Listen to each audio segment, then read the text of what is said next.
26வது வசனம் வரையில் வாசிக்கலாம். 23ல இருந்து 26 வசனம் வரை. மோசே பிறந்தபோது அவனுடைய தகப்பன்மார் அவனை அழகுள்ள பிள்ளை என்று கண்டு விசுவாசத்திலே ராஜனுடைய கட்டளைக்கு பயப்படாமல் அவனை 3 மாதம் முடித்து வைத்தார்கள். விசுவாசத்திலே மோசே தான் பிறந்த போது பார்வோனுடைய குமாரத்தின் மகன் என்னப்பட்டதை வெறுத்து அனித்தியமான பாவ சந்தோஷங்களை அனுப்பதை பார்க்கிறோம். தேவனுடைய ஜனங்களுடைய துன்பத்தை அனுப்பதை தெரிந்து கொண்டு இனிவரும் பலன்களின் நோக்கமாக இருந்து எகிப்தில் உள்ள பொக்கிஷங்களிலும் கிறிஸ்துவின் மீது வரும் நிந்தையை அதிக பாக்கியம் என்று எண்ணினார். போதும். இந்த நல்ல அற்புதமான காலை நேரத்தில் நான் பேசும்படிக்கு எடுத்துக்கொண்ட என்னுடைய தொடர் போதனையிலிருந்து உங்களோடு கூட பேச விரும்புகிறேன். 113வது வாரம் எபிரேயருக்கு கொடுத்த நிருபம் அதன் வெளிச்சம் என்கிற தலைப்பின் கீழ இருந்து உங்களோடு கூட பேசி வருகிறேன். நான் செய்கிற ஒவ்வொரு காரியங்களுமே, குறிப்பாக நான் ஊழியத்தில் எடுக்கிற ஒவ்வொரு விஷயங்களுமே பரிசுத்தவான்கள் சபையிலே சீர்புருந்த வேண்டும், தேவனை அறிகிற அறிவிலே வளர வேண்டும். அதற்காக எதை வேண்டுமானாலும் நேரத்தை ஒதுக்கி செய்ய நான் ஆயத்தமா இருக்கிறேன். செய்கிறதற்கு அப்படி ஆயத்தமா இருக்கும்போது செய்கிறவர்களும் ஆயத்தமா இருக்க வேண்டும். அதை குறித்துதான் நான் உங்களோடு கூட பேசவும் விரும்புகிறேன். இன்றைக்கு நாம் தியானிக்க போகிற இந்த தியானம் என்னுடைய இருதயத்துக்கு மிகவும் ஏற்ற ஒரு விஷயங்கள். குறிப்பா இந்த பகுதி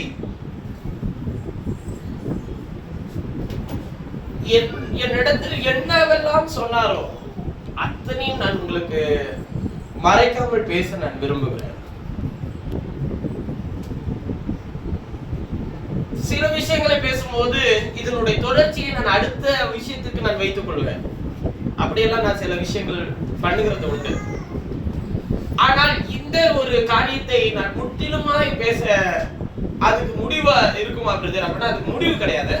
ஆனால் என்னிடத்தில் தெரிஞ்ச எல்லா விஷயங்களையும் நான் அதில் பகிர்ந்து கொள்ள நான் விரும்புகிறேன். நான் பேசும்படிக்கு எடுத்துக்கொண்ட இந்த மைய பொருளிலிருந்து இன்றைக்கு நான் பேசக்கூடிய விஷயம்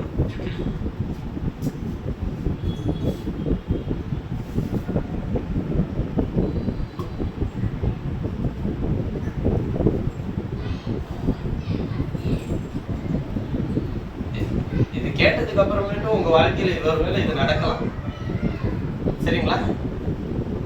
அது நடக்கும் போது நீங்க இதே பொறுமையோட நீங்க தாண்டினீங்கன்னா பிரச்சனை இல்லை, இல்லைன்னா பிரச்சனை தான். அவன் எதை தெரிந்து கொண்டான்?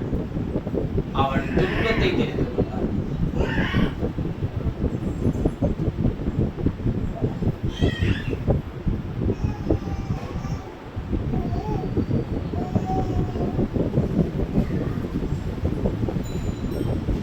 அவன் துன்பத்தை தெரிந்து கொண்டான் என்கிற மையப்பொருளை கொண்டு உங்களோடு கூட பேச விரும்புகிறேன்.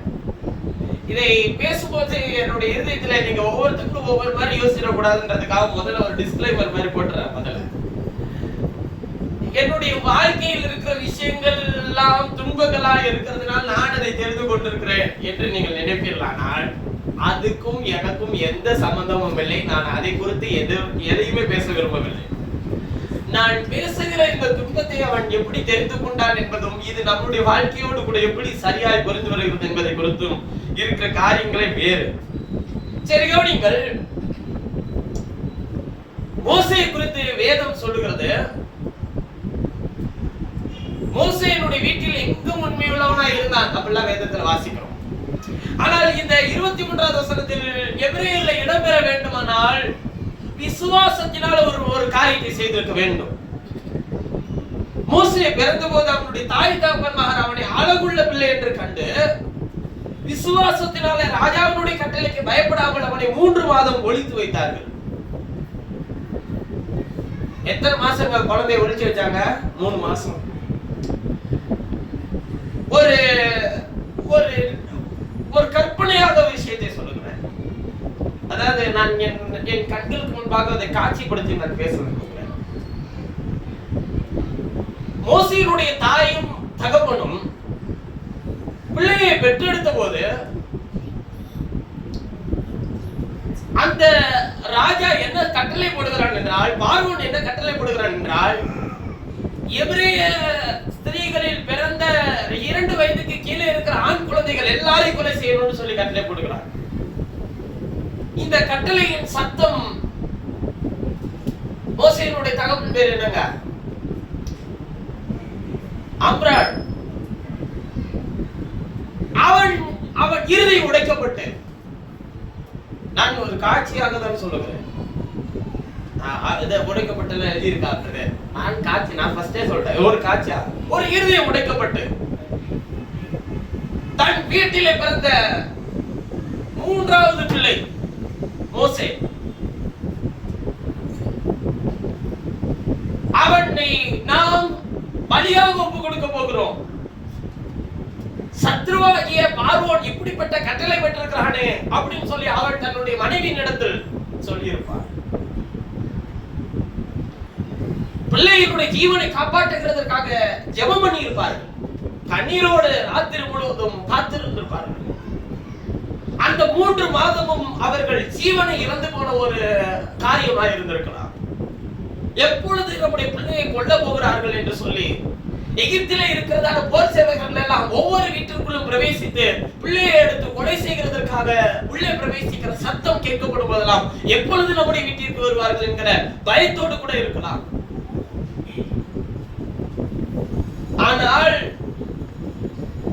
அவர்கள் பிள்ளையை கொண்டு போய் என்ன செய்கிறார்கள் என்றால், அந்த 3 மாத காலமும் அவன் ஒளித்து வைத்திருந்த அந்த 3 மாத காலமும் பிள்ளையை பார்க்கிறதும் அதை ஒளித்து வைக்கிறதும் ஜீவனை தப்பு வைக்கிறதுக்காக அந்த குடும்பமே சேர்ந்து என்ன பண்ணி இருப்பார்களுங்க? சேர்ந்து போராடி இருப்பார்கள். ஒரு ஜீவனை காப்பாற்ற ஒட்டுமொத்த குடும்பமும் ஆரோன் இடத்தில் சொல்லியிருப்பார்கள், மீரியாம் இடத்தில் சொல்லியிருப்பார்கள். இங்கே நமக்கு நம்முடைய வீட்டிலே ஒரு பிள்ளை இருக்கிறது என்று உன்னுடைய சகோதரன் இருக்கிறான் என்று ஒருவருக்கு சொல்லாதிருங்கள். சொல்லி இருக்கலாம். அவர்களும் சிறு பிள்ளைகள் தான். ஆனால் பெற்றெடுத்த தாய் தகப்பனாருடைய அங்கலாய்ப்பு, கண்ணீர், 3 மாதமும் எப்பொழுது வேண்டுமானாலும் ஜீவன் போய்விடும். ஜீவனை காக்க அவர்கள் பிரயாசப்படுகிறார்கள். ஆனால் இயேசு ஒரு இடத்தில் சொல்லுகிறார், தன் ஜீவனை காக்க விரும்புகிறவன் அதை இழந்து போவான். ஆனால் என் நிமித்தம் ஜீவனை இழந்து போகிறவனோ அதை ரட்சித்துக் கொள்வான். இப்ப அம்ராமுக்கு இந்த விஷயம் தெரியாது, இயேசுவுக்கு சொன்ன விஷயங்கள். ஆனால் இங்கே அம்ராம் ஜீவனை காக்க முயற்சி செய்து கொண்டே இருக்கிறான், ஒளித்து வைக்கிறான், பிள்ளையை பார்க்கிறான், தப்பிக்க வைக்க வேண்டும் என்கிற எண்ணத்தோடு குடும்பம் போராடி கொண்டிருக்கிறது.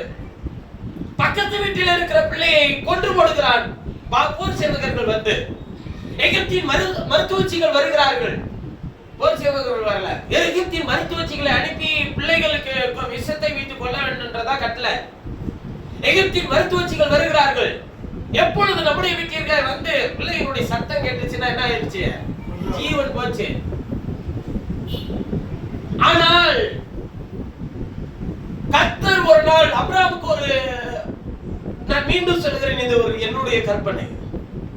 கர்த்தர் ஒரு தரிசனத்தை தந்திருக்கலாம். கர்த்தர் அவனோடு கூட அவ்வளவு நாட்கள், ஒவ்வொரு நாளும் கிட்டத்தட்ட 3 மாசம், எத்தனை நாளுங்க? ஒரு 90 நாள். 90 நாள் கலக்கத்திலும் கண்ணீரிலும் பிள்ளை இறக்க போகிறோமே என்கிற பயத்திலும் இருந்ததான் அம்ராம் ஒரு நாள் வீட்டிற்கு ஓடி வந்து சந்தோஷமாய் பிள்ளையை எடுத்து அதை இழந்து போகிறதற்கு தன்னை முற்றிலும் ஒப்பு கொடுத்த ஒரு தகப்பனை போல அவன் தன்னை காண்பிக்கிறான். வீட்டில் இருக்கிற அவனுடைய மனைவிக்கும் ஆரோனுக்கும் மீரியாவுக்கும் ஒன்றுமே புரியாமல் இருந்திருக்கலாம். ஒருவேளை மனைவி கேட்கிறார், எங்கே கொண்டு போகிறீர்? ஜீவனை காக்க விரும்பினால் அதை இழந்து போகும். அவர் நிமித்தம் ஜீவனை இழந்தால் அதை ரட்சித்துக் கொள்வோம். ஜீவன் மருத்துவச்சிகளுடைய கைகளிலே போய் சிக்கிக் கொள்ளாதபடிக்கு, ஜீவனை இழந்து போகிறதற்கு நான் முற்றிலுமாய் ஒரு காரியத்தை நான் செய்ய போகிறேன். ஒரு நாணல் பெட்டியை செய்து அதிலே கீழ் பூசி, தண்ணீர் உள்ளே புகாதபடிக்கு கீழ் பூசி, பிள்ளை எங்கோ ஒரு ஜீவனை பெற்றுக் கொள்ளட்டும்.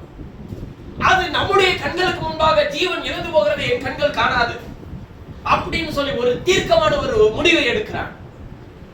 பிள்ளையை பெட்டிக்குள் வைத்து மறைத்து முதலைகள் நிறைந்த எகிப்தினுடைய தண்ணீர்கள் இடத்தில் கொண்டு போய் விடுகிறான் பெட்டியை. அம்ரான் பார்த்து கொண்டிருக்கிறான். அம்ரானும் அவனுடைய மனைவியும் அவனுடைய பிள்ளைகள் ஆரோனும் மீரியாமும் தகப்பன் செய்கிற காரியத்தை அறியாமல் இருக்கிறார்கள். ஆக மொத்தம் அந்த குடும்பம் ஒரு அழகான குழந்தையை இழக்கிறதற்கு முற்றிலுமாய் ஒப்பு கொடுக்கிறது. ஆனால் இவ்வுலகத்தில் தந்த ஜீவனை தந்த ஜீவாதிபதியினுடைய கரத்தில் அவர்கள் அர்ப்பணிக்கிறார்கள் என்பதை அவர்கள் அறியாதிருந்தார்கள். அவர்கள் ஜீவனை இழந்து போகிறதற்கு தன்னை ஒப்பு கொடுத்திருந்தார்கள்.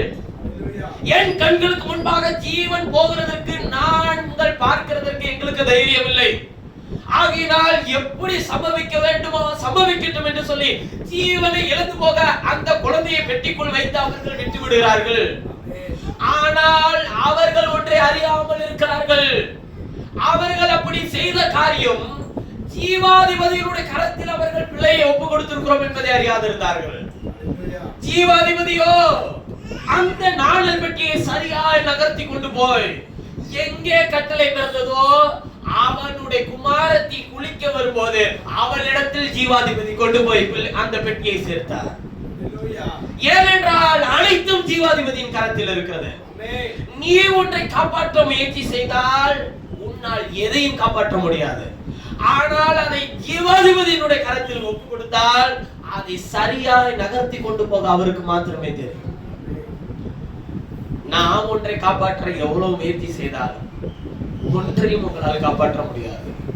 ஜீவாதிபதியின் இடத்தில் கொடுத்தால் அவர் காப்பாற்றவும் செய்வார், அதை ஜீவிக்கவும் செய்வார், அதை ரட்சிக்கவும் செய்வார்.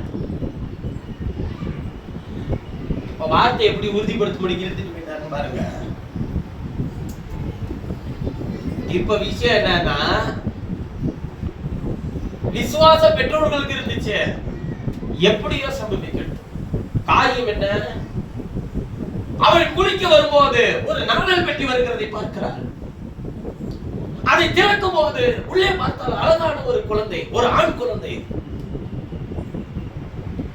அந்த பார்வோனுடைய குமாரத்திக்கு தெரிஞ்சிருச்சு, இந்த அழகான குழந்தையை நாம இழந்துடக்கூடாதையா, நாம் அதை வளர்க்கணும்.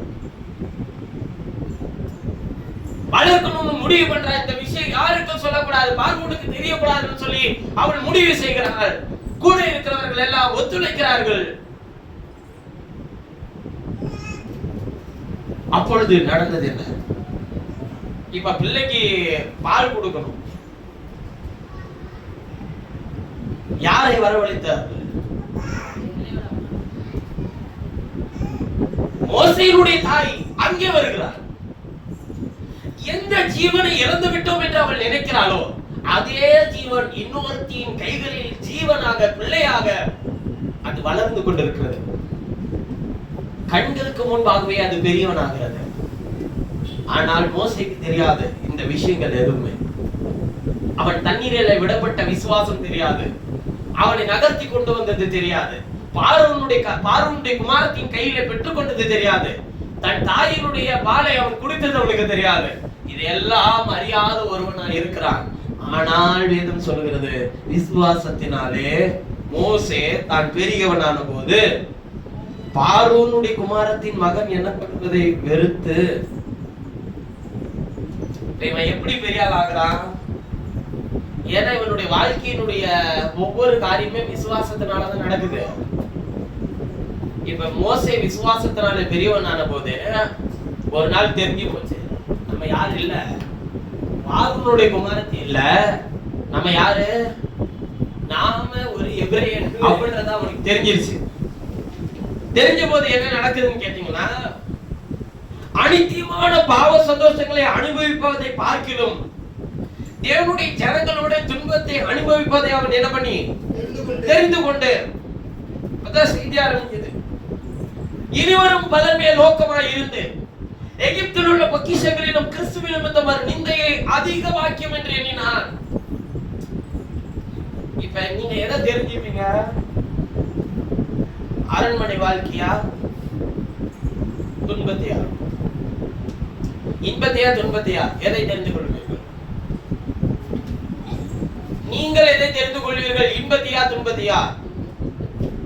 ஏதாச்சும் சொல்ல மனசு வருதா?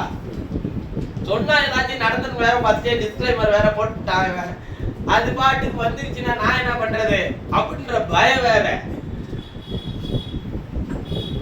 நீங்கள் மோசே என்றால் இன்பத்தை தெரிந்து கொள்வீர்களா துன்பத்தை தெரிந்து கொள்வீர்களா?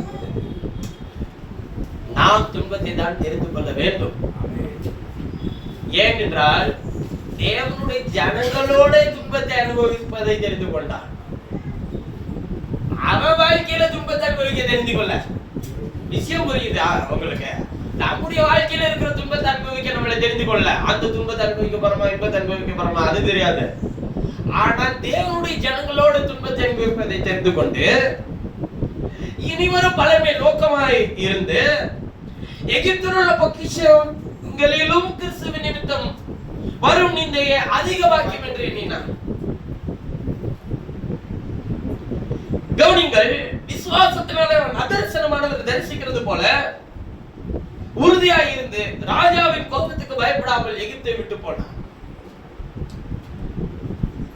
இப்பதான் நமக்கு இருக்கு. நீங்கள் இவ்வுலகத்தில் கொடுக்கப்படும் போது எங்கே உங்களை நகர்த்தி கொண்டு போக வேண்டும் என்று தீர்மானித்தது யார்? ஜீவாதிபதி. அது உங்களுக்கு தெரியாமல் இருக்கலாம். நான் ஏன் இங்கே வளர்க்கப்பட வேண்டும் என்று நீங்கள் அறியாது இருக்கலாம். நான் ஏன் இந்த சூழ்நிலைக்குள் இருக்க வேண்டும் என்று நீங்கள் தெரியாமல் இருக்கலாம். ஆனால் உங்களுக்கு ஒரு காரியத்தை கர்த்தர் தெரியப்படுத்துவார். என்னவென்றால் அதர்சனமானவரை தரிசிக்க வேண்டும். மோசே அப்படிப்பட்ட ஒரு காரியத்தை அவன் தரிசித்தான். அதர்சனமானவரை பார்த்தான். பார்க்க கூடாதவரை, ஒருவர் உயிரோடு இருக்கக்கூடாதவரை, கண்டு உயிரோடு இருக்கக்கூடாதவரை அவன் தரிசித்தான். அவன் தான் ஒரு எபிரேயன் என்பதை அறிந்து கொண்டான். எபிரேயன் என்றால் என்ன அர்த்தங்க? எபிரேயன் என்றால் என்ன அர்த்தம்? நீங்க தியானிச்சிட்டு இருக்கிறது எபிரேயர்கள் நிருபம் தான். எபிரேயன் என்றால் என்ன அர்த்தம்? நான் கொடுத்திருக்கிற தலைப்பிலே செய்தி அதுக்கு பதில் இருக்கிறது. எபிரேயர் என்றால் என்ன அர்த்தம்? எபிரேயருக்கு கொடுத்த நிருபமும் அதையும். எபிரேயர் என்றால் வெளிச்சம் என்ற அர்த்தம், வெளிச்சத்தின் பிள்ளைகள் என்ற அர்த்தம். உலகத்திலே வந்து எந்த மனுஷனையும் பிரகாசிப்பிக்கிற மெய்யான ஒளி, அந்த ஒளி கர்த்தராகிய இயேசு. நாம் உலகத்துக்கு என்னவா இருக்கிறோம்? வெளிச்சமா இருக்கிறோம். எபிரேயர்களாய் உங்களையும் தெரிந்து கொண்டதனுடைய காரணம் நீங்கள் வெளிச்சமா இருக்க வேண்டும் என்பதற்காக. நீங்கள் ஒளியை தரிசிக்காமல் வெளிச்சமாக முடியாது. நீங்கள் நட்சத்திரங்களை கவனிங்கள், நீங்கள் சந்திரனை கவனித்து பாருங்கள். சூரியனிடத்திலிருந்து அது முற்றிலுமாய் வெளிச்சத்தை ஒளியை உள்ளே வாங்கி அது வெளிச்சமாக பிரகாசித்துக் கொண்டிருக்கிறது.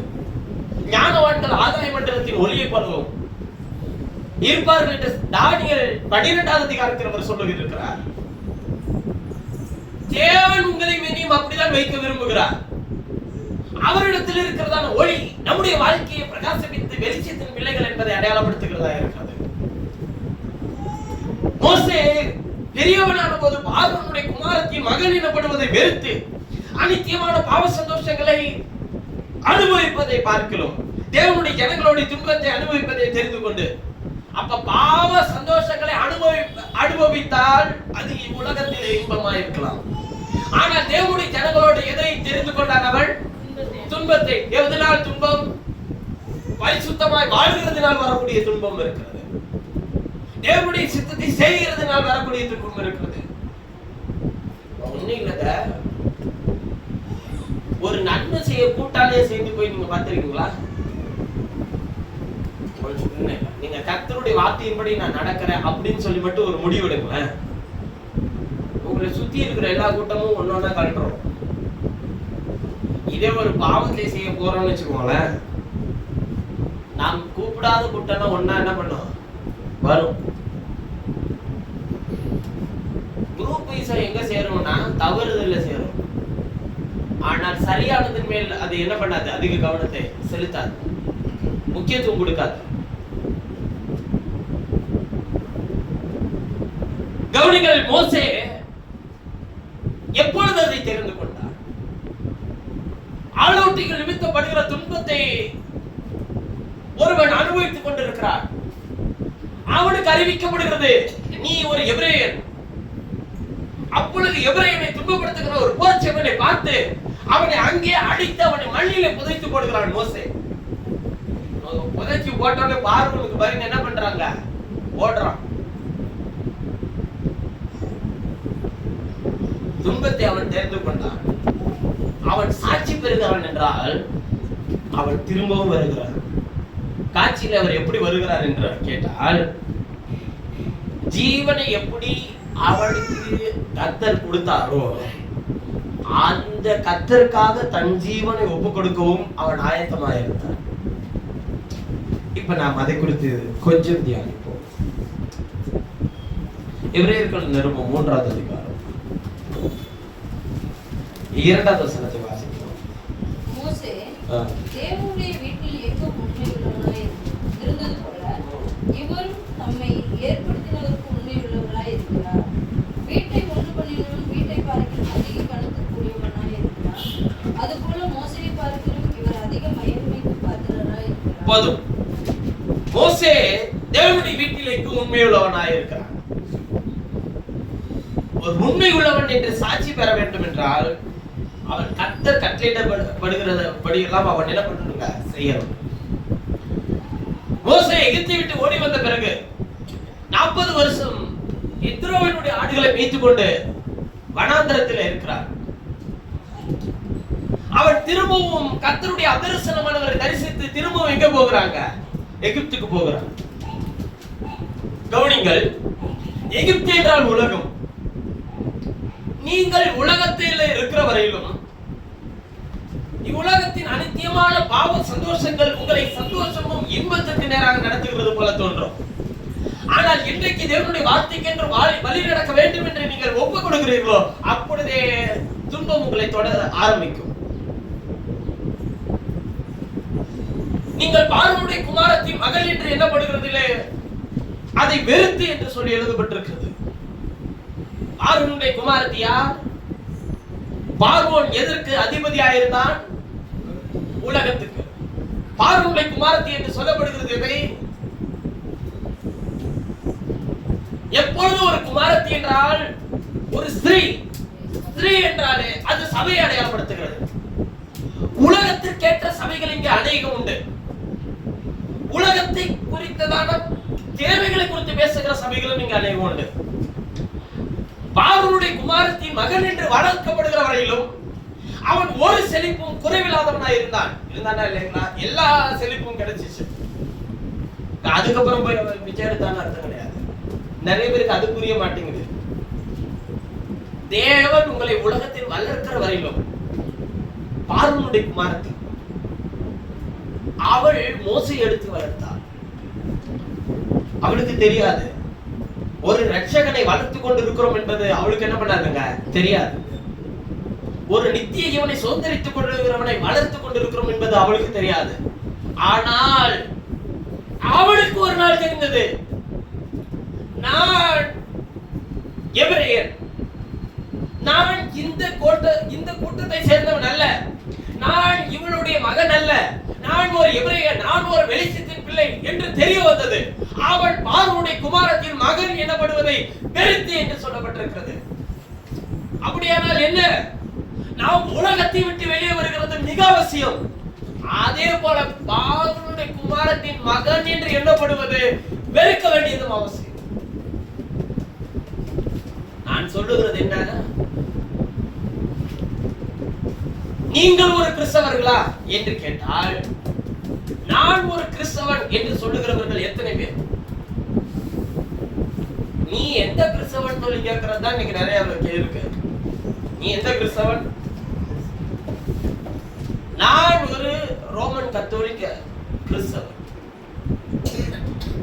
நான் ஒரு மெத்தடிஸ்ட் சபையை சேர்ந்த ஒரு கிறிஸ்தவன், நான் ஒரு செவன்த் டேவை சேர்ந்த கிறிஸ்தவன், நான் ஒரு சிபிஎம் கிபிஎம், அதுக்கு அவங்க ரெண்டு பேரும் ஒத்துமையா இருப்பாங்களான்னு தெரியாது, நான் ஒரு பெந்தகோஸ்தையினர்,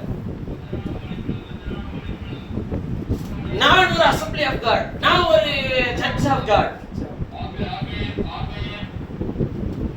நான் ஒரு சிஎஸ்ஐ, நான் ஒரு பாப்டிஸ்ட், நான் ஒரு லுத்தரன், இப்படி எல்லாம் தங்களை அடையாளப்படுத்த நான் ஒரு கர்த்தருடைய வார்த்தையை பின்தொடர்கிறவன் என்று யார் சொல்ல முடியும்? ஓ, இதுக்குள்ள இருக்கிற எல்லாரும் கர்த்தருடைய வார்த்தையை பின்தொடராமல் இருக்கிறார்களா சகோதரனே?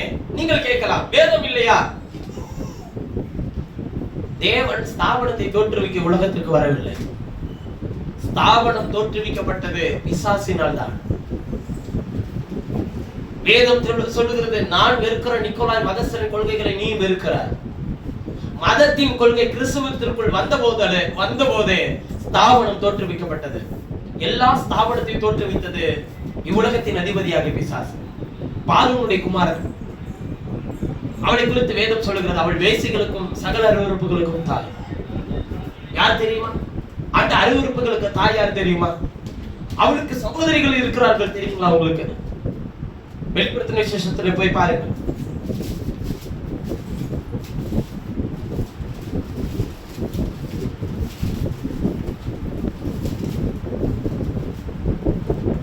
இங்க பாருங்க, இங்க ஒரு ரகசியம் இருக்கிறது. வெளிப்படுத்தல் 17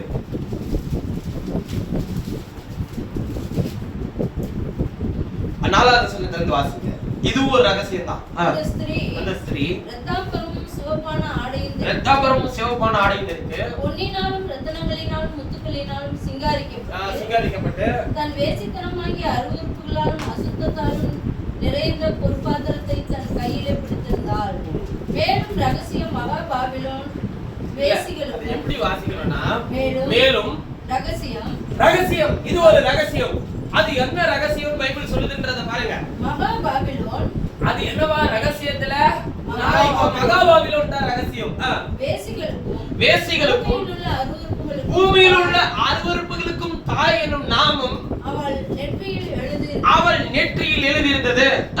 அந்த ஸ்திரீ பரிசுத்தவான்களுடைய இரத்தத்தினாலும் இயேசுவினுடைய சாட்சிகளின் இரத்தத்தினாலும் வெறிக்கொண்டிருக்கிறதை கண்டேன். அந்த ஸ்திரீயை நீங்கள் வெறிக்கொண்டிருக்கிறதை கண்டேன். அவளை கண்டு நான் மிகவும் ஆச்சரியப்பட்டேன். அப்பொழுது தூதனானவன் என்னை நோக்கி, ஏன் ஆச்சரியப்படுகிறாய்? இந்த ஸ்திரீயினுடைய ரகசியத்தையும் 7 தலைகளையும் 10 கொம்புகளையும் உடையதாய் இவளை சுமக்கிற மிருகத்தினுடைய ரகசியத்தையும். அந்த ஸ்திரீயை இன்னொரு மிருகம் சுமந்திட்டு இருக்கு. அதனாலதான் சொல்றேன், அவள் வேசிகளுக்கும் அருவருப்புகளுக்கும் தாய். நீ கண்ட மிருகம் முன்னே இருந்தது, இப்பொழுது இல்லை. அது எங்க இருந்தது? அந்த மிருகம் முன்னே இருந்ததுன்றல்ல, எங்க இருந்தது? ஏதேனில் இருந்தது. அது இப்பொழுது இல்லை. அது பாதாளத்தில் இருந்து ஏறி வந்து நாசமடைய போகிறது. உலக தோற்றம் முதல் ஜீவ புஸ்தகத்தில் பேர் எழுதப்பட்டிராத பூமியின் குடிகள் இருந்ததும் இராமற் போனதும் மிருகத்தை பார்த்து என்ன பண்ணுவார்கள்? ஆச்சரியம். பேர் எழுதப்படாதவனுக்கு அந்த மிருகத்தை பார்க்கும்போது ஒரு ஆச்சரியம் வரும். என்ன ஆச்சரியம்? ஞானமுள்ள மனம் எல்லாம் வெளிப்படுத்தின விசேஷம் வந்துச்சுன்னா தீர்க்க தரிசனம் உள்ள இருதயம் இருந்தாதான் அதை கண்டுபிடிக்க முடியும்ன்றது அர்த்தம். அந்த 7 தலைகளும் அந்த ஸ்திரீ உட்கார்ந்திருக்கிற 7 மலைகளாம், அவைகள் 7 ராஜாக்களாம். இவர்கள் 5 பேர் விழுந்தார்கள். ஒருவன் இருக்கிறான், மற்றவன் இன்னும் வரவில்லை. வரும்போது அவன் கொஞ்ச காலம் தரித்திருக்க வேண்டும். இருந்ததும் இராததுமாகிய மிருகமே 8ஆவதானவனும் அவ்வேலில் இருந்து தோன்றுகிறவனும் நாசமடைய போகிறவனுமாயும் இருக்கிறான். நீ கண்ட 10 கொம்புகளும் 10 ராஜாக்களாம். இவர்கள் இன்னும் ராஜ்யம் பெறவில்லை. இவர்கள் மிருகத்துடனே கூட 1 மணி நேரம் அளவு ராஜாக்கள் போல அதிகாரம் பெற்றுக் கொள்கிறார்கள். இவர்கள் ஒரே யோசனை உள்ளவர்கள். இவர்கள் தங்கள் வல்லமை அதிகாரத்தை மிருகத்துக்கு கொடுப்பார்கள். இவர்கள் ஆட்டுக்குட்டியானவரோட யுத்தம் பண்ணுவார்கள். ஆட்டுக்குட்டியானவர் கர்த்தாதி கர்த்தரும் ராஜாதி ராஜாவுமாய் இருக்கிறபடியால் அவர்களை ஜெயிப்பார். அவரோடு கூட இருக்கிறவர்கள் அழைக்கப்பட்டவரும் தெரிந்து கொள்ளப்பட்டவரும் உண்மையுள்ளவருமாய் இருக்கிறார்கள் என்றான். இன்னும் அவன் என்னை நோக்கி, அந்த வேசி உட்கார்ந்திருக்கிற தண்ணீர்களை கண்டாயே? அவைகள் ஜனங்களும் கூட்டங்களும் ஜாதிகளும் பாஷைக்காரருமா? இங்கே தண்ணீர்னு சொல்றதெல்லாம் யார சொல்றாரு? ஜனங்கள். புரியுதுங்களா? நீ மிருகத்தின் மேல் கண்ட 10 கொம்புகளானவர்கள் அந்த வேசியை பகைத்து அவளை பாலும் நிர்வாணமாக்கி அவளுடைய மாம்சத்தை பட்சித்து அவளை நெருப்பினால் சுட்டெரித்து போடுவார்கள். தேவன் தம்முடைய வார்த்தை நிறைவேறும் அளவு அவர்கள் தமது யோசனை நிறைவேற்றுகிறதுக்கு ஒரே யோசனை உள்ளவர்களாக இருந்து தங்கள் ராஜ்யத்தை மிருகத்துக்கு ஒப்பு கொடுக்கிறதற்கும் அவர்களுடைய இருதயங்களை ஏவினார். ஒரு ஸ்திரீ ஒரு மிருகத்தின் மேல் சுமக்கிறதை நீங்கள் காண முடியும். அவளுக்கு சகோதரிகள் உண்டு.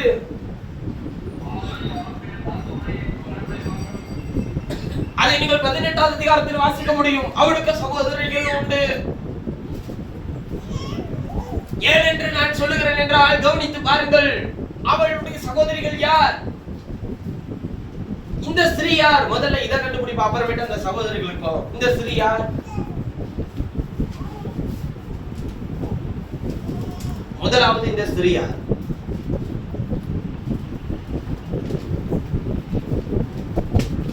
முதல் வசனத்திலிருந்து வாசிங்க. 7 கலசங்களுடைய அந்த 7 தூதரில் ஒருவன் வந்து என்னோடு பேசி, நீ வா, திரளான தண்ணீர் மேல் உட்கார்ந்து இருக்கிற மகா வேசியோடு பூமியின் ராஜாக்கள் வேசித்தனம் பண்ணினார்களே, அவளுடைய வேசித்தனமாகிய மதுவால் பூமியின் குடிகளும் வெறி கொண்டிருந்தார்களே, அவளுக்கு வருகிற ஆக்கினையை உனக்கு காண்பிப்பேன் என்று சொல்லி ஆவிக்குள் என்னை வனாந்தரத்திற்கு கொண்டு போனான். அப்பொழுது 7 தலைகளையும் 10 கொம்புகளையும் உடையதும் தூசணமான நாமங்களால் நிறைந்ததுமான சிவப்பு நிறமுள்ள மிருகத்தின் மேல் ஒரு ஸ்திரீ ஏறி இருக்க கண்டேன். அந்த ஸ்திரீ ரத்தாம்பரமும் சிவப்புமான ஆடையும் தரித்து பொன்னினாலும் ரத்தினங்களினாலும் முத்துக்களினாலும் சிங்காரிக்கப்பட்டு தன் வேசித்தனமாகிய அருவருப்புகளாலும் அசுத்தத்தாலும் நிறைந்த பொற்பாத்திரத்தை தன் கையிலே பிடித்திருந்தார். மேலும் ரகசியம், மகா பாபிலோன் வேசிகளுக்கும் சகல அருவருப்புகளுக்கும் தாய். அருவருப்பு அல்ல, அருவருப்புகள். இவள் தாய்மை, இவளுக்கு சகோதரிகள், இவளுக்கு ஏற்ற பிள்ளைகள் எல்லாமே இருக்கணும்ல. முதலில் இவள் யார்? ஒரு மிருகம். அது யாருன்னு உங்களுக்கு தெரியும். யாருக்கு அந்த மிருகம்? அந்தி கிறிஸ்து. அந்தி கிறிஸ்து ஒருத்தியை சுமக்கிறான் என்றால் எப்பேற்பட்டவளா இருப்பாள்? யார் அந்த ஸ்திரீ? ஸ்திரீ என்றால் ஒரு சபை. சபை அடையாளப்படுத்துகிறது. இவள் வேசித்தனம் செய்ததான ஒரு ஸ்திரீ. என்ன வேசித்தனம் செய்தால்? தேவனுடைய வார்த்தையை மாற்றினார், உபதேசத்தை மாற்றி இவள் கொள்கைகளை உள்ளே திணித்து எல்லாவற்றையும் மாற்றினார். ரோமன் கத்தோலிக்கர்கள் செய்கிறதை நீங்கள் கவனித்து பார்த்துள்ளீர்களா? ஒருவன் ரோமன் கத்தோலிக்கனாய் மாற வேண்டுமானால் அவன் விசுவாச அறிக்கை பிரமாணம் செய்ய வேண்டும். அந்த பிரமாணத்திலே நான் ஒரு கத்தோலிக்கனாய் இருக்கிறதிலே கத்தோலிக்கனாய் சபைக்கும் சங்கத்துக்கும் என்னை முற்றிலும் அர்ப்பணிக்கிறவனாய் இருப்பேன் அப்படிலாம் சொல்லுவாங்க. நீங்கள் கொஞ்சம் கொஞ்சமா நீங்க அப்படி கவனிச்சு பாருங்க. இதே வார்த்தையை மாத்தாம கத்தோலிக்கன்ற பேரை மட்டும் தான் எடுத்துக்கிட்டு ஒவ்வொரு சபையும் அதே கேட்கும். நீ சபைக்கும் சத்தியத்துக்கும் உண்மையா இருப்பாயா? சபை என்று சொல்லுகிறது இந்த டினாமினேஷன் சபை. சபை என்று சொல்றது இயேசு கிறிஸ்துவின் காணப்படாத சரீரத்தில் இருக்கிற சபை. அந்த சபைக்கு சத்தியத்துக்கு தூணும் ஆதாரமாய் கர்த்தர் உங்களை எடுத்து நிறுத்த வேண்டும். ஆனால் இங்கே உட்கார்ந்திருக்கிற ஸ்திரீ யார் தெரியுமா? அவள் தான் ரோமன் கத்தோலிக்க சபை அவள் தான். அவளுடைய களத்தில் தான் என்ன இருக்கிறதுங்க? பூமியில் உள்ள எல்லா அருவருப்புகளுக்கும் தாய் எனும் நாமம் அவள் நெற்றியில எழுதி இருந்தது. அவள் ரத்தாம்பரம் சிவப்பான ஆடையை தரித்து பொன்னினாலும் ரத்தினங்களாலும் முத்துக்களினாலும் சிங்காரிக்கப்பட்டு தன் வேசித்தனமாகிய அருவருப்புகளாலும் அசுத்தத்தால் நிறைந்த பொற்பாத்திரத்தை தன் கையில் என்ன பண்ணி இருக்கிறார்? பிடித்திருக்கிறார். 6வது வசனத்தை வாசிக்கும்போது சொல்லுகிறார், அந்த ஸ்திரீ பரிசுத்தவான்களுடைய இரத்தத்தினாலும் இயேசுவின் சாட்சிகளின் இரத்தத்தினாலும் வெறி கொண்டிருக்கிறதை கண்டேன். அவளை கண்டு நான் மிகவும் ஆச்சரியப்பட்டேன்.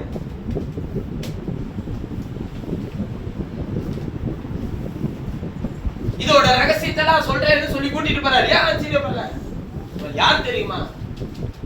இவள் 7 ராஜாக்களை தோற்று வைப்பார். இவள் அந்தி கிறிஸ்துவை உட்கார்ந்து இருப்பார். ஏன் உங்களுக்கு சொல்லணும்னா அந்தி கிறிஸ்துவை இவள் இடத்துல இருந்து தான் வெளிப்படுவான்.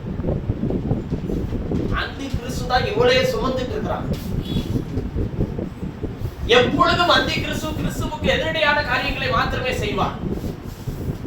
உங்களுக்கு ஏதெனிலே என்ன நடந்தது என்பதை சொன்னார். இப்பொழுது என்ன சம்பவிக்கும் என்பதையும் உங்களால் அறிந்து கொள்ள முடியும். கவனிங்கள், எப்படி வித்தை உலகத்தில் அந்தி கிறிஸ்து தோற்றுவிக்கிறான் என்பதை கவனிங்கள். ஏதெனிலே என்ன சம்பவிக்கிறது? தேவன் அவர்கள் இருவரையும் தம்முடைய சாயலாக உருவாக்கி அங்கே வைக்கிறார். ஆதாமில் இருந்து ஏவாளை எடுக்கிறார். தேவ பக்தி உள்ள சந்ததியை பெரும்படிக்கு. இப்ப மாம்சீகத்தின் உடன்படிக்கையில எப்படி தேவ பக்தியுள்ள சந்ததியை பெற்றது பாருங்கள். தேவ பாவம் செய்து தேவ மகிமை அற்றவர்கள் ஆன பிறகுதானே அவனுடைய ஆண்டுக்குள்வான் நீ வேதனோடு பிள்ளை பெறுவாங்க சொல்றாரு. இந்த மாம்சீக உடன்படிக்கை போடப்படுகிறதுக்கு முன்பாக அவர்கள் எப்படி தேவ பக்தியுள்ள சந்ததியை பெற்றெடுக்க முடியும்? அவர்கள் இருவரும் நிர்வாணிகளாய் இருந்து வெட்கப்படாது இருக்கிறார்களே. மாம்சீகத்தினுடைய எந்த விதமான உணர்வுகளும் விருப்பங்களும் அவர்களுக்குள் இல்லாது இருந்தது. அதை கொண்டு வந்து கொடுக்கிற வேலையை செய்ததுதான் யாரு? பிசாசு. இவனை உருவாக்கும் போதே இவன் பிசாசா இருப்பான் என்று தேவனுக்கு தெரியுமா தெரியாதா? தெரியும். தெரிந்துதான் அவர் உருவாக்குகிறார். அந்த நன்மை தீமை அறியத்தக்க விருட்சத்தின் கனியை வைத்ததனால் தான் இவன் நன்மை தீமை அறிவான் என்பதை தேவன் அறிவாரா இல்லையா? இவன் அறிந்து கொள்வான் என்று அவருக்கு முன்னதாகவே தெரியும். கவனியுங்கள், உலக தோற்றத்துக்கு முன்னதாகவே இவர் அடிக்கப்பட்டு இருக்கிறார். எனக்கு நான் ஞானஸ்நானம் பெற்ற அந்த வருஷத்துல எல்லாம் சிலர் சொல்ல நான் கேள்விப்பட்டிருக்கிறேன். நான் ஞானஸ்நானம் பெற்ற போது சிலர் என்னுடைய கரத்தை பிடித்து இன்றைக்கு உன் பேர் ஜீவ புஸ்தகத்தில் எழுதப்பட்டிருக்கிறது சந்தோஷமா இருக்கு. கர்த்தரை ஒரு நாள் தரிசித்த போது எப்பொழுது என் பேர் ஜீவ புஸ்தகத்தில் எழுதப்பட்டது என்றால் அவர் எனக்கு சொன்னார், உலக தோற்றத்துக்கு முன்னதாகவே நீயே அந்த தண்ணீரிலே கரையேறின போது எழுதப்படவில்லையா? உலக தோற்றத்துக்கு முன்னதாகவே எழுதப்பட்டதனால தான் நீ அந்த தண்ணீருக்குள்ளே போன. அவர்களுடைய பேச்சுகள் அது குறையாவோ நான் இதாவோ சொல்லல. ஆனால் விசுவாசம் என்ன? வேதத்தின்படி இது சரியா என்றால் இல்லை, வேதம் அதை அங்கீகரிக்கவில்லை. ஏன் அப்படியானால் உலக தோற்றத்துக்கு முன்னதாக ஏன் அடிக்கப்பட வேண்டும்? இவர் உலக தோற்றம் முதல் அடிக்கப்பட்ட ஆட்டுக்குட்டியினுடைய யூபசத்தில் பேர் எழுதப்பட்டிராதவர்கள் அந்த மிருகத்தை கண்டு ஆச்சரியப்படுவார்கள் எழுதியிருக்கு இல்லையா? அப்ப பேர் எழுதப்பட்ட ஒரு கூட்டம் இருக்கு இல்லையா? அப்ப அதுக்காக இவர் என்ன பண்ணப்பட்டிருக்கணுங்க? அடிக்கவும் பட்டிருக்கிறார். நல்ல கவனிங்க, இதை நான் சொல்லுகிறதற்கு நான் மிகுந்த சந்தோஷப்படுகிறேன். ஒரு சுகவீனம் பெருசா, ஒரு சுகம் பெருசா? ஒரு சுகவீனம் உங்களுடைய பார்வையில பெருசா, சுகம் பெருசா? சுகம் தான் பெருசு. ஒரு வியாதி பெருசா, வியாதியை சுகமாக்குகிற சுகம் பெருசா? சுகம் தான் பெருசு. ஒரு இருள் பெருசா, இருளை வெளிச்சமாக்குகிற வெளிச்சம் பெருசா? வெளிச்சம். பாவம் பெருசா, பாவத்திலிருந்து மன்னிக்கிற இரட்சகர் பெருசா? இரட்சகர் தான் பெரியவர். மரணம் பெருசா, ஜீவன் பெருசா? ஜீவன் தான் பெருசு. தீமை பெருசா, நன்மை பெருசா? நன்மை தான் பெருசு. அப்படியே இந்த மரணம், இந்த சுகவீனம், இந்த வியாதி, இந்த பலவீனம் இதெல்லாம் ஏன் சம்பவிக்கிறது? அதுதான் பெரிது என்பதை காண்பிக்கிறதற்காக. எது பெருசு? இரட்சகர் பெரியவர் என்பதை நமக்கு காண்பிக்கிறதற்காக. ஹல்லேலூயா. அவர் பெரியவர் என்பதை காட்ட வேண்டுமானால், தன் மகிமை வெளிப்படுத்த வேண்டுமானால், நீங்கள் மரணத்தை உங்கள் சரீரத்தில் சுமக்க வேண்டும். நீங்கள் பலவீனத்தை உங்கள் சரீரத்தில் சுமக்க வேண்டும்.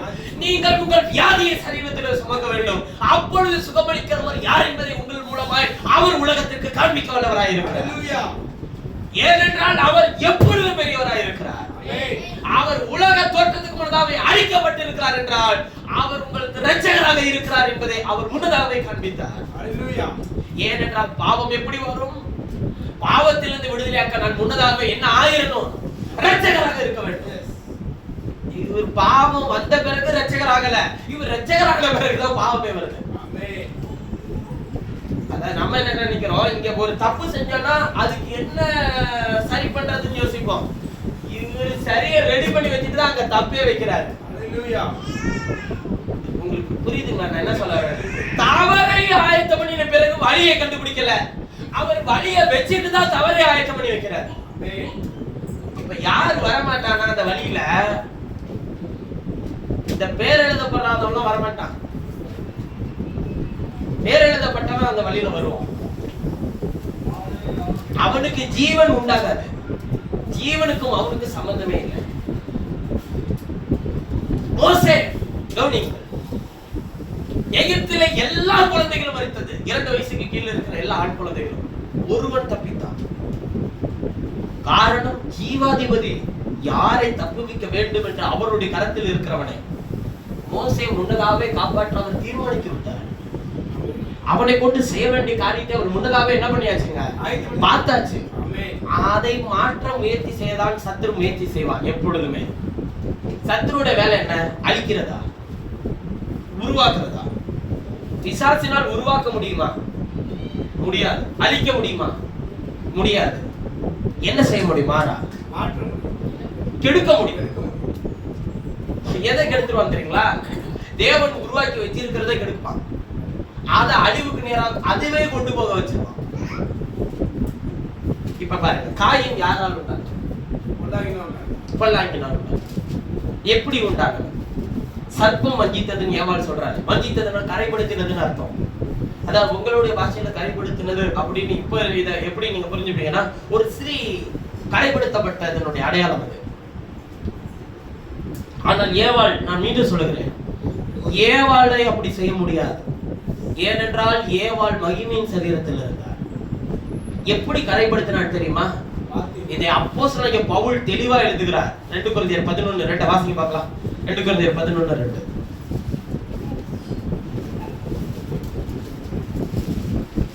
2 கொரிந்தியர் 11:2. நான் உங்களை கற்புள்ள கன்னிகையாக கிறிஸ்டியன் ஒரே புருஷனுக்கு ஒப்பு கொடுக்க நியமித்தபடியால் உங்களுக்காக தேவ வைராக்கியமான வைராக்கியம் கொண்டு இருக்கிறேன். ஆகிலும் தன்னுடைய தந்திரத்தினாலே சர்ப்பமானது தன்னுடைய தந்திரத்தினாலே ஏவாளை வஞ்சித்தது போல உங்கள் மனதும் கிறிஸ்துவை பற்றிய உண்மை நின்று விலகும்படி கெடுக்கப்படுமோ என்று பயந்திருக்கிறேன். பாருங்க, இவன் எதை மட்டும்தாங்க கெடுப்பான்? கிறிஸ்துவை பற்றின உண்மை. அப்ப கிறிஸ்துவை பத்தின பொய் நிறைய இருக்குங்க. கிறிஸ்துவை பற்றின உண்மை நின்று உங்கள் மனதை கெடுப்பான். அவ்வளவுதான். நீங்க ஒரு சரியானதை விசுவாசிக்கிறீங்கன்னு வச்சுக்கோங்களேன், உனக்கு இவங்களுக்கெல்லாம் தெரியாதா, உனக்கு தெரிஞ்சிருச்சு. இப்ப ஒண்ணு இல்ல, பிரபல்யமான ஊழியர்கள் தான் உங்களுக்கு தெரியும். இப்ப நான் பிரபல்யமே ஆகல. இப்ப நான் ஒரு காரியத்தை அவர்கள் செய்கிறது தவறு, இதெல்லாம் நான் செய்ய மாட்டேன்னு நான் சொல்றேன்னு வச்சுக்கோங்களேன், நீங்க என்ன சொல்லுவீங்க? நீங்க என்ன எல்லாரும் சொல்லுவீங்க? அவங்களுக்கு தெரியாது, உங்களுக்கு தெரிஞ்சிச்சா? நம்மளுடைய எண்ணம் என்ன வரல? பைபிள் அது சொல்லியிருக்கான்னு வரல. அவங்களுக்கு தெரியாது, நமக்கு தெரிஞ்சிருச்சா? வேதம் சொல்லுதா? அது நீ பிரபல்யமா இருந்தாலும் சரி, நீ கீழே உட்கார்ந்து இருந்தாலும் சரி, கேட்டுதான். வேதம் ஒன்று சொல்லலையா, அதை கேட்கவே கூடாது. நீ என்னன்னாலும் சொல்லிட்டே உட்கார்ந்துருப்ப, மற்றவெல்லாம் கேட்டுட்டு உட்கார்ந்துருக்கணும்னு அவசியம் கிடையாது. இதுதான் மிகாயாவுக்கும் மற்ற 400 கர்த்தருடைய தீர்க்கதரிசிகளுக்கு நடந்த பிரச்சனையா தான். கர்த்தர் என்னிடத்தில் சொல்லுகிறார், இப்போ கர்த்தர் சீரியர்களை உன்னுடைய கரத்தில் ஒப்பு கொடுப்பார் அப்படின்னு சொல்லி ஒரு பெரிய டிராமாவே நடிச்சு காட்டினார். சிதேக்கியா தீர்க்கதரிசி, சிதேக்கியா ராஜா வேற, தீர்க்கதரிசி வேற. சிதேக்கியா தீர்க்கதரிசி ஒரு பெரிய பிஷப் மாதிரி, போப் மாதிரி வச்சுக்கோங்களேன். 400 பேருக்கு வந்து அதிபதி சொல்றாங்க, கர்த்தர் உன்னிடத்துல இருக்கிற அங்கப்பே சீரியர்களை ஒரு கொம்பை உடைத்து போடுகிறது போல உடைத்து போடுவார். சொன்னதே பொய், நான் எங்க பேசிட்டு இருக்குன்னு கூட அவனுக்கு தெரியல. இங்க ஒருத்தவன் அவன் பாட்டு வீட்டுல சமைச்சிட்டு இருந்தான். அவனை எழுதிட்டு வந்து அவங்க கர்த்தர் 400 பேர்த்தையும் சொல்லிட்டாரு, நீ போ கர்த்தர் உன்னோடு கூட இருக்கிறான்னு சொல்லி. இவன் வந்தோடனே கர்த்தர் சொல்றபடி நான் சொல்றேன், நீ கர்த்தர் உன்னோடு கூட இருக்கிறான்னு யோசபாத்து சொல்றான். என் பாரு, கர்த்தர் உன்கிட்ட என்ன சொன்னாரோ அதை என்கிட்ட சொல்லு, நீ போ. ஆனா ஆகாப் திரும்பி வர மாட்டான். இஸ்ரவேல் எல்லாம் மேய்ப்பன் இல்லாத ஆடு போல இருக்கிறத நான் கண்கள் காண்கிறேன்றான். ஆகாபுக்கு கூட கோபம் வரல. கோபம் முதல்ல வந்தது யாருக்கு? பிஷப்புக்கு வந்துருச்சு. பிஷப் நேரா வந்து கள்ளத்துல ஓங்கி விட்டு, கர்த்தர் எந்த வழியா என்னிடத்துல இருந்து உன்னிடத்துல வந்தா அப்படின்னு. நீ பதுங்குக்குள்ள ஒளிஞ்சிட்டு இருப்பல சிதைக்கியா, அப்ப தெரியும் எந்த வழியா என்கிட்ட வந்தாருன்னு சொல்லி. இவனுக்கு இடுக்கத்தின் அப்பத்தையும் இடுக்கத்தின் தண்ணீரை கொடுங்கள், இவன் என்னை குறித்து ஒரு நாளும் நன்மை அல்ல தீமை மாத்திரமே சொல்லி கொண்டிருக்கிறான். ராஜா சொல்றான், அவனுக்கு தெரியும் இவன் சொன்னது சரிதான் சொல்லி. ஆனாலும் அவன் என்ன பண்றதுன்னு தெரியல. இடுக்கத்தின் அப்பத்தையும் எடுக்கத்தை அதை சந்தோஷமா ஏற்றுக்கொள்கிறான். நடந்தது என்ன? 400 பேர் சொன்னது நடந்துச்சா, அந்த ஒரு ஆள் சொன்னது நடந்துச்சா? இந்த ஒரு ஆள் எப்படி சொன்னான்னு நினைக்கிறீங்க? ஆகாப் செத்து போயிருவான்னு சொல்லி கர்த்தர் தரிசனமாகி சொன்னார். கர்த்தர் கொடுத்த தரிசனமே என்ன தெரியுங்களா? அவர் சிங்காசனத்தில் உட்கார்ந்திருந்தார். அப்பொழுது இவர்களுக்கு எப்படி நான் பொய்யை சொல்ல வைப்பேன்னு சொல்லி கேட்டு அவர் நினைத்துக் கொண்டிருக்கிற வேளையில் பாதாளத்திலிருந்து பொய்யினாவி அவரிடத்தில் வந்து, என்னை அனுப்ப ஆண்டவரே, நான் இந்த 400 பேர் வாயிலும் பொய்யினாவியா இருக்கிறேன் என்று சொன்னது, நீ போ உன்னுடைய வேலையை செய் என்று அவர் சொன்னார். அதை நான் பார்த்தேன். இவன் பார்த்த சொப்பனமே என்ன? இவன் செத்துருவான்றது தரிசனம். அவன் தான் போறான்றது முடிவு பண்ணி யார் சொன்னது? ஏற்கனவே எலியா மூலமாய் கர்த்தர் உரைச்சாச்சு. யேசபேலுடைய மாம்சத்தை நாய்கள் தின்னும், ஆகாபினுடைய ரத்தத்தை நாய்கள் நக்கும்னு சொல்லிட்டாரு. அப்ப அந்த வார்த்தை நிச்சயமா நிறைவேற போகுது. அதுக்கான நாள் இதுதான்றது தெரிஞ்சு போச்சு. இப்ப இவனுக்கு உண்டான தரிசனம் என்னன்னா, அந்த 400 பேர்கிட்ட இருந்த ஆவி கர்த்தரால் விடப்பட்ட பொய்யின் ஆவி. இததான் யாரால ஏத்துக்க முடியல. அந்த விஷயமால ஏத்துக்க முடியல. அப்படி சொல்ற நீ ஒரு சின்ன இடத்துக்கு கூட்டுக்குள்ள நீ வீட்டுக்குள்ள ஒரு எண்ணத்தை நடத்திட்டு இருக்கிற, கூட்டங்களை நடத்திட்டு இருக்கிற. எனக்கு தெரிஞ்ச ஒரு பாஸ்டர் என்கிட்ட சொல்லுங்க சொன்னாரு, வீட்டு கூட்டம்லாம் சபைன்னு அர்த்தம் கிடையாதுன்றது. அதெல்லாம் வீட்டு கூட்டம்ன்றது சபை கூடி வருதுன்றது வேற, வீட்டு கூட்டம்ன்றது வேறங்க. நான் ஒரு நிமிஷம் அப்படியே ஷாக் ஆயிட்டேன்.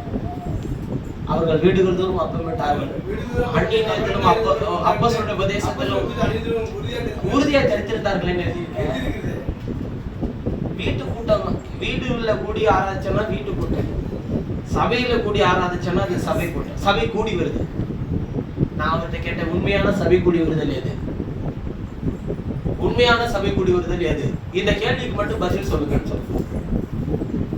அதை நாட்கள் விசேஷத்துக் கொள்கிறான், கத்திரிக்கின்ற விசேஷத்துக் கொள்கிறான். எவ்வளவாய் நாட்கள் சமீபித்து இருக்கிறதோ அவ்வளவாய் சபை கூடி வருதலை விட்டு விடாதுங்க. எந்த சபை கூடி வருதலை சொல்றாரு? இப்போது நீங்கள் சபை கூடி வந்து ஆராதனை செய்றீங்களா? இது நிஜமா நிழலா? நிழல் நிஜம் கிடையாது, இது நிழல். எதுக்கு நிஜமா இருக்கு? உண்மையான சபை கூடி வருதலுக்கு நிழலா இருக்கிறது. நிழல் எப்பொழுதுமே உண்மையை அடையாளப்படுத்திக் கொண்டிருக்கிறது, அவ்வளவுதான். நீங்க புதிய ஏற்பாட்டு காலத்தில் இருந்தாலும் நிறைய விஷயங்களை நாம் நிழலாட்டமாக தான் செய்கிறோம், நிஜமானது இல்ல. கர்த்தருடைய பந்தி கூட நிஜமானது கிடையாது, நிழலானது. உண்மையான பந்தி என்ன தெரியுமா? அவன் என்னோடு கூட போஜனம் புசிப்பான் சொன்னாரா இல்லையா? என் சத்தத்தை கேட்டு கதவை திறந்தார், அவனிடத்தில் பிரவேசித்து அவனோடு கூட போஜனம் பண்ணுவேன், அவனும் என்னோடு கூட போஜனம் பண்ணுவான். அதுதான் உண்மையான பந்தி. மணவாளனோடு கூட உட்கார போற பந்தி அது. தேவனுடைய ஜனங்களோட துன்பத்தை அனுபவிப்பதை ஏன் மோசே தெரிந்து கொண்டான்? அந்த உண்மையான பந்திக்காக தான் காத்திருக்கிறான். ராஜாவின் போஜனத்தினால் திருப்தியாகிறது பிரச்சனை இல்லையா? நான் மோசே, நான் என்னை எப்படி கர்த்தர் நடத்தி வந்தார் என்றால் அந்த ஜனங்களுக்காக, அவருக்காக என்னுடைய வாழ்நாளை அர்ப்பணிக்கிறேன். அதனால அவன் துன்பத்தை என்ன பண்ணிட்டாங்க? ஏங்க, அவன் வந்து ஒரு பார்வனுடைய குமாரத்தின் மகனாக வளர்க்கப்பட்டால் அவனுக்கு என்ன குறை இருக்கு? ராம்சேஸ் என்கிற மிகப்பெரிய பட்டணங்களை கட்டி, தானிய கிடங்குகளை கட்டி, அதுல தானியங்களை எல்லாம் சேர்த்து வைக்கக்கூடிய மிகப்பெரிய கட்டட கலையிலே தொழில்நுட்பத்திலே சிறந்த ஒரு மனுஷன் யாரு? மோசே.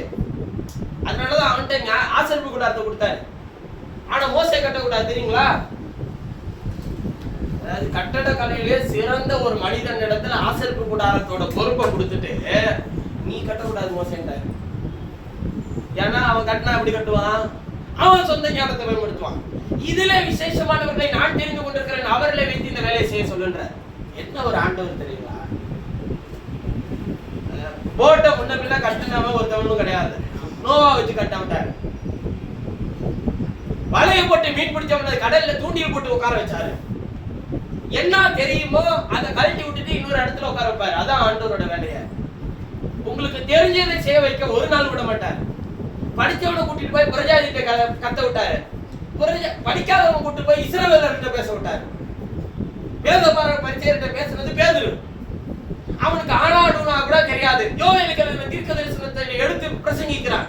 இருதயத்தில் குத்தப்பட்டவர்களாய் என்ன செய்ய வேண்டும் என்று கேட்டார்கள். மனம் திரும்பி பாவ மன்னிப்புக்கென்று கர்த்தராகிய இயேசு நாமத்தினால் ஞானஸ்நானம் பெற்றுக் கொள்ளுங்கள். இந்த வாக்குத்தத்தமானது உங்களுக்கும் உங்கள் பிள்ளைகளுக்கும் நம்முடைய தேவனாகிய கர்த்தர் தூரத்திலிருந்து வரவழைக்கிற யாவருக்குரியது என்று சொன்னபோது அன்றைய தினம் தங்கள் மாறுபாடான சந்ததியை விட்டு விலகி தங்களை ரட்சித்துக் கொண்டார்கள்.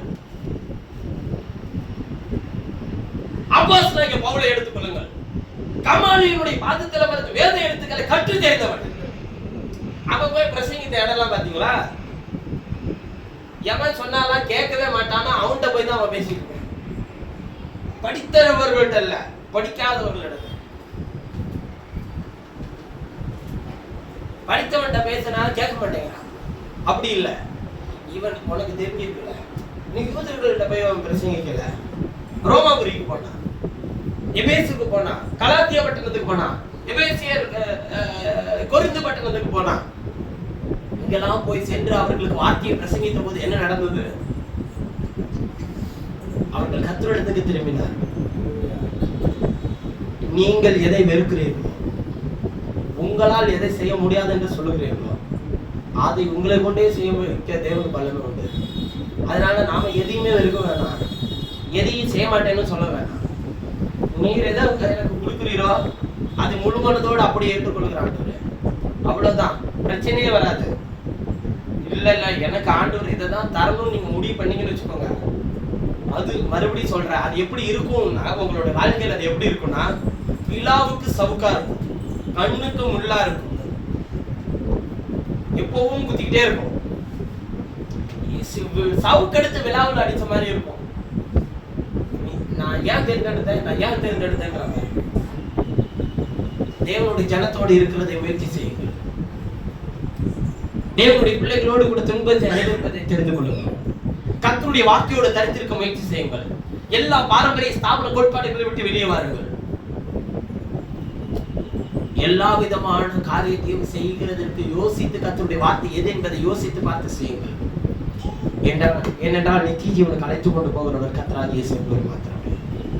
சகல வேசிகளுக்கும் அருவருப்புகளுக்கும் தாய் இன்றைக்கு ஒட்டுமொத்த கிறிஸ்தவ உலகத்தையும் தன்னுடைய கரங்களை வைத்து பூமியில் உள்ள ராஜாக்களுக்கு தன்னுடைய மதுபானத்தினால் நிறைந்த அந்த பாத்திரத்தை கொடுத்து கொண்டிருக்கிறார். அதாவது என்ன? உபதேசத்தை. ஆளக்கூடிய தலைவர்களுக்கு உபதேசத்தை கொடுத்து கொண்டிருக்கிறார். அவள் சரி என்று தன்னை ஒப்பிட்டுக் கொண்டிருக்கிறாள். ஆனால் அவளுக்கு தெரியாது அவள் அந்தி கிறிஸ்து மேல் உட்கார்ந்திருக்கிறாள் என்பதை அவள் என்ன பண்ணல, அவளுக்கு தெரியாது. நான் மீண்டும் சொல்லுகிறேன், நீங்கள் அறிந்து அதை விட்டு வெளியே வருங்கள். ஸ்தாபனங்கள் தோற்றுவிக்கிறதுக்காக எந்த மனுஷனையும் கர்த்தர் அனுப்பவே இல்லை. ஆனால் அந்த மனுஷர்கள் செய்த வேலைக்கு பின்பாக மனுஷர்களால் உண்டாக்கப்பட்டதான ஸ்தாபனங்கள். ஆனால் அது ஒரு நாள் உங்களை கிறிஸ்துவின் இடத்துக்கு கொண்டு போகாது. அது பிசாசினுடைய பேசாசிரமாகவும் பிசாசினுடைய தந்திரமான விஷயங்களாகவும் உள்ளே இருக்கிறது. அவன் கிறிஸ்துவை பற்றி உண்மை என்று உங்கள் மனதை கெடுக்கவே அவன் எப்பொழுது முயற்சி செய்வான். அவனுடைய வேலை என்ன? ஆண்டவரை பத்தின உண்மையான விஷயத்தை உங்கள் இருதயத்திலிருந்து எடுத்துக்கொண்டாங்க. நீங்கள் அதற்காக வேதத்தை என்ன பண்ணக்கூடாது, படிக்க கூடாது. அதுக்குள்ள இருக்கிற விஷயத்தை நீங்க என்ன பண்ணக்கூடாது, தெரிஞ்சுக்க கூடாது. அப்படின்னு உங்க மனசை மட்டும் கெடுத்துருவான். ஏவாள் இடத்துல பிசாசு பேசும்போது என்ன நடந்துச்சு தெரியுங்களா? நீ கண்கள் திறக்கப்பட்டு நீ தேவர்களை போல இருப்ப, நன்மை தீமை அறிவ அப்படின்னு சொல்லி சொல்லுச்சு. அவள் கண்கள் திறக்கப்பட்டு இருந்துச்சு இல்லையா? திறக்கப்பட்டுருந்துச்சு. தேவர்களை போல இருந்தாங்களா இல்லையா? இருந்தாங்க. நன்மை தீமை அறிஞ்சிருந்தாங்களா இல்லையா? அது மட்டும்தான் உங்களுக்கு இல்லை. நீ நன்மை தீமை அறிவாய் என்று தேவன் அறிவார் என்றது சொன்ன உடனே தான் இவள் பறித்து புசித்து தன் புருஷனுக்கு கொடுக்கிறாள். இவ்வுலகத்தில் எது நன்மை எது தீமை என்பதை அறிகிற அறிவு மேன்மையான அறிவு அல்ல. நித்திய ஜீவனை பெறுகிறதுக்கு தேவனை அறிகிற அறிவு மாத்திரம்தான் மேன்மையானது. கர்த்தர் அந்த அறிவை கர்த்தர் நமக்கு தந்து வேதத்தில் இருக்கிற மகத்துவங்களை பெற்றுக்கொள்ள தேவன் நமக்கு அனுக்கிரகம் பாராட்டுவாங்க. இப்ப நான் பேசின இந்த மகாபாபிலோன் இதெல்லாம் குறித்து நம்ம வேத படத்துல தியானிப்போம். சரிங்களா? மோசே தேவனுடைய வீட்டில் எங்க உண்மையுள்ளவர். அவன் விசுவாசத்தினாலே திரும்பவும் வந்தான். விசுவாசத்தினாலே தேவனுடைய ஜனங்களோட துன்பத்தை அனுபவிப்பதை தெரிந்து கொண்டான். விசுவாசத்தினாலே அவன் பார்வனுடைய குமாரத்தின் மகன் எனப்படுவதை வெறுத்தான். நீங்கள் விசுவாசத்தினாலே நீங்கள் கர்த்தருடைய வார்த்தையை சரியாக விசுவாசிப்பீர்களானால் அதை எல்லாவற்றையும் விட்டு வெறுத்து வெளியே வாருங்கள். தேவனுடைய ஜனங்களோடு தரித்திருங்கள். ஒருவர் பாரப்பட்டால் இன்னொருவர் அவர்களுக்காக வேண்டுதல் செய்யுங்கள். ஒருவர் குற்றங்களை ஒருவர் மன்னியுங்கள். ஒருவருக்காக ஒருவர் நெல்லுங்கள். கிறிஸ்துவின் பிரமாணத்தை நிறைவேற்றுங்கள். தேவன் தம்முடைய ராஜ்யத்தில் உங்களை நினைவு கூற வல்லவராய் இருக்கிறார். அவர் நாமத்தை மேம்படுத்துவோம். நாம் யாரும் ஜெபம் செய்ய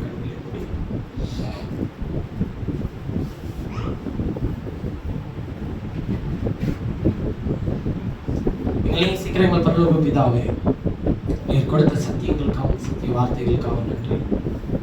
உங்களுடைய ஆறுதலும் தேர்தலும் எங்களை இருதயத்தை உயிர்ப்பித்து காக்கட்டும் கர்த்தாவே.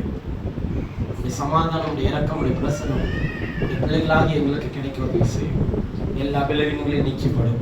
உடைய பலத்தினாலும் நன்மையினாலும் இருக்கும். இயேசுவே கூட நடத்தும். வந்திருக்கிறோம் ஒரு பிள்ளைகளோடு கூட இடைப்பட்டு பேசின தயவிற்காக நன்றி.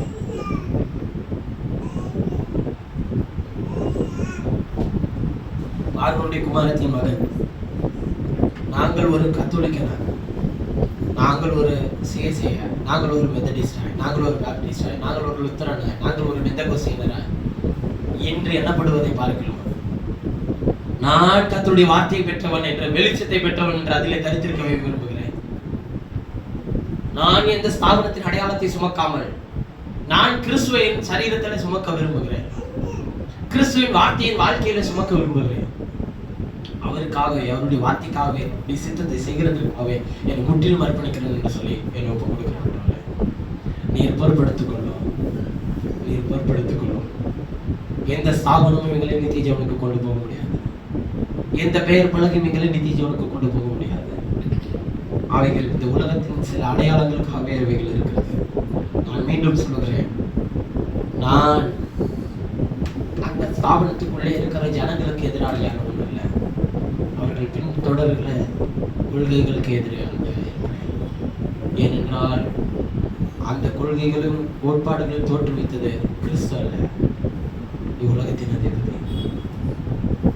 ஆனால் நாம் மோசையை போல இருப்போம். ஆனால் தேவனுடைய வீட்டில் எங்கும் உண்மையுள்ளவர்களாக இருக்க வேண்டும். கர்த்தருடைய வார்த்தையை மாத்திரம் நேசிக்க வேண்டும். எங்கும் உண்மையுள்ளவர்களாக இருக்க வேண்டும். வீட்டில் எங்கும் உண்மையுள்ளவர்களாக கர்த்தருடைய நாமத்தை மாத்திரமே உயர்த்துவோம். கர்த்தாவே, எங்களுக்கு நீர் அப்படிப்பட்ட காரியத்தை தந்த ஆசீர்வதியும். எல்லா பலவீனங்கள் சுகவீனங்களாக கல்வி சுத்திகரியும் உடைய பிள்ளைகளே, நீர் ஜீவாதிபதி என்பதை இவர்களுடைய வாழ்க்கையில உறுதிப்படுத்தி வழி நடத்தும். ஜீவனை காத்து அதை இழந்து போக, ஜீவனை இழக்க ஒப்பு கொடுக்கும்போது அதை ரட்சித்துக் கொள்ள எங்களுக்கு உதவி செய்வாங்க. எங்களுடைய வாழ்க்கையை காப்பாற்றிக் கொள்ள நாங்கள் முயற்சி செய்யாமல் அதை உம்முடைய கரத்தில் விட்டு அது எப்படி போகிறதோ போகட்டும், ஆனால் ஜீவாதிபதி கரத்தில் இருக்கிறது என்கிற விசுவாசத்தோடு பயணம் செய்யும்போது அதை ரட்சிகர் இடத்திலிருந்து ரட்சிப்பை பெற்றுக் கொள்ள முடியும் என்கிற நம்பிக்கையோடு பயணம் செய்ய கர்த்தர் கொடுத்து நடத்தும் ஆசீர்வாதம் இயேசுவின் நாமத்தில்